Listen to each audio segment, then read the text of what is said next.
খবর 24 সাথে আপনাকে স্বাগত। নতুন নতুন খবর জানার জন্য আমাদের চ্যানেলে চোখ রাখুন। নমস্কার, খবর 24/7 আপনাদের স্বাগত।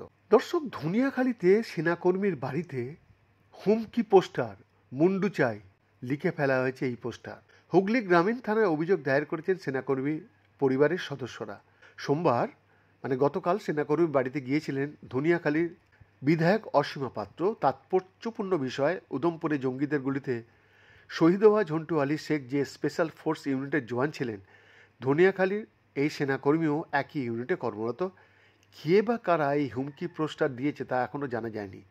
সোমবার বিকালে ঘটনায় তদন্ত আসে হুগলির গ্রামীণ পুলিশের উচ্চ পদস্থ আধিকারিকরা। হুগলির ধনিয়াখালীর বাসিন্দা গৌরব মুখোপাধ্যায় বছর দুয়েক আগে ভারতীয় সেনায় যোগ দেন। বর্তমানে জম্মু কাশ্মীরে পোস্টিং রয়েছে তার। সেনাকর্মীর পরিবার সূত্রে জানা গেছে, শনিবার রাতে বাড়িতে দুটি পোস্টার মেরে দেওয়া হয়েছে। তাতে লেখা ছিল, পাকিস্তান জিন্দাবাদ, গৌরবের মুন্ডু চাই, ভারতকে বাঁচাতে পারবি না, বাংলাকে পাকিস্তান বানিয়ে ছাড়ব। সোমবার রাতেও প্লাস্টিক মুড়িয়ে জানলা দিয়ে একই রকম পোস্টার ফেলা হয়। এরপরে আতঙ্কে সেনাকর্মীর পরিবার।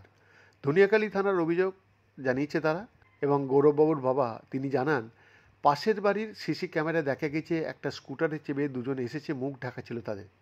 পরিবারের দাবি, চিঠি দেখলেই বোঝা যাবে কাঁচা হাতে আঁকা বাঁকা লেখা, বানানে ভুলে ভরা। এদিকে বিধায়ক অসীমা পাত্র আজ ওই সেনাকর্মীর বাড়িতে গিয়েছিলেন, পরিবারের সঙ্গে কথা বলেছেন। কী উদ্দেশ্য বা কারা করলো তা খতিয়ে দেখছে পুলিশ। বৈদ্যনাথ দাসের রিপোর্ট, খবর 24/7।